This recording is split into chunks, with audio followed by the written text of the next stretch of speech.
Mas, ó, esse Congresso aí está empenhado essa semana no esforço concentrado pelas votações, pela reforma tributária em encaminhamento, pelo arcabouço fiscal, tudo coisa muito complicada, muito difícil, muito custosa do ponto de vista dos votos e que tem que rolar. Vocês estão achando que está bem encaminhado?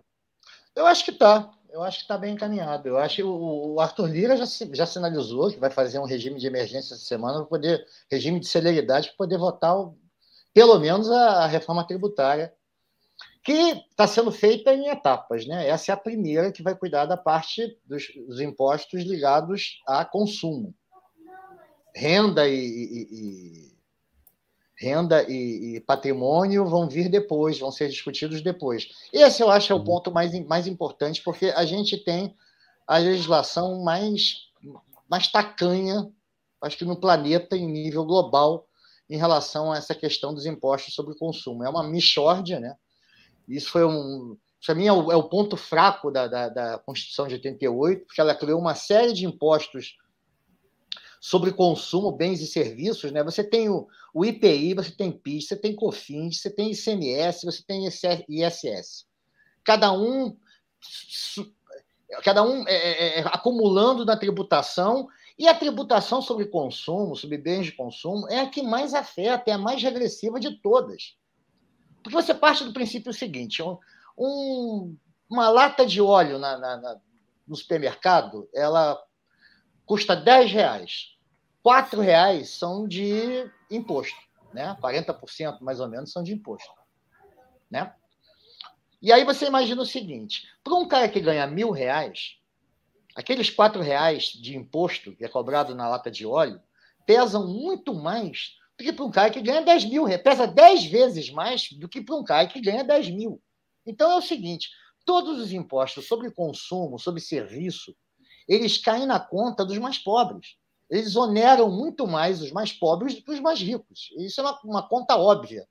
Isso tem que ser mexido para ontem. O Brasil, 40% da arrecadação federal, 35% ou 40% da arrecadação federal hoje é em cima desse tipo de imposto.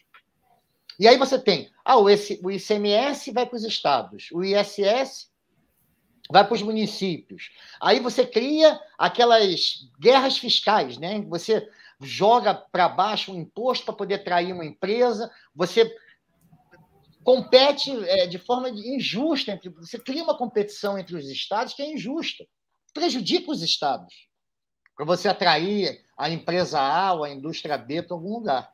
Então, a ideia do governo é você pegar esses 5 impostos de consumo e transformar em um grande imposto sobre valor agregado, composto por contribuição sobre bens e serviços a nível federal e o imposto sobre bens e serviços a nível subnacional, quer dizer, estados e municípios. Você ia criar condições, por exemplo, para realmente efetivar um sistema de cashback. Em quem tem a população de menor renda, receberia esse imposto de volta sobre alguns produtos que consumisse. Quer dizer, é uma tentativa de tornar, primeiro, de simplificar essa questão fiscal brasileira, essa questão tributária brasileira, que é uma mixórdia, e depois para poder ser mais justo. Você não pode contar com 40% da tua arrecadação em cima de consumo. Isso é uma aberração. Enquanto isso, renda e patrimônio aqui no Brasil mal são tributados, já que a gente falou na semana passada. Você cobra imposto, você cobra IPVA sobre carro, moto, de quem trabalha com carro e moto, mas não cobra IPVA de quem tem um iate, de quem tem um veleiro de 70 pés. Oi? De quem tem jet ski, de helicóptero. Pois é, isso tem que ser mexido. Eu acho que o primeiro passo está sendo dado, é um passo importante, isso tem que ser discutido mesmo. Pode ser que haja alguma distorção? Pode. Então vamos discutir isso a nível de legislação. Vamos ver qual é a legislação possível.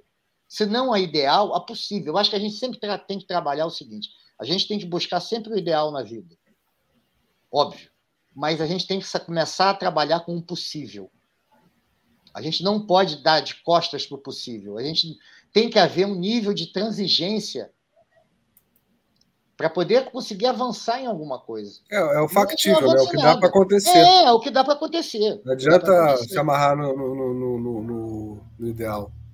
Não Sem esquecendo, dúvida. meus caros, que o arcabouço fiscal que está aí está muitíssimo calcado em cima de uma expansão da arrecadação, né? Muitíssimo. A nova regra fiscal está pautada em cima disso.